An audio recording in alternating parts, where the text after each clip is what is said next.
Hos din børnekiropraktor indleder vi altid med en grundig samtale. Vi lytter til, hvorfor I er kommet med jeres barn.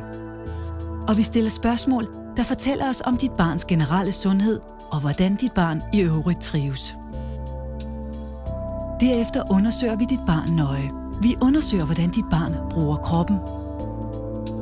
Vi undersøger, hvordan kroppens muskler samarbejder og hvordan leddene bevæger sig. Til sidst laver vi en kiropraktisk undersøgelse af ryggens led. Den viser, om dit barn har en fejlfunktion i ryggen. Efter undersøgelserne gennemgår vi grundigt resultaterne med jer. Hvis vi har fundet forstyrrelser i leddene, fortæller vi jer, hvad vi kan gøre. Og sammen lægger vi en plan. Hvis dit barn har en fejlfunktion i ryggens led, kan en kiropraktisk behandling være løsningen. Behandlingen af børn består af lette og præcise tryk. Generelt reagerer børn hurtigt på behandlingen. Men nogle gange er det nødvendigt med øvelser eller træning. Så kan en fysioterapeut være en del af løsningen.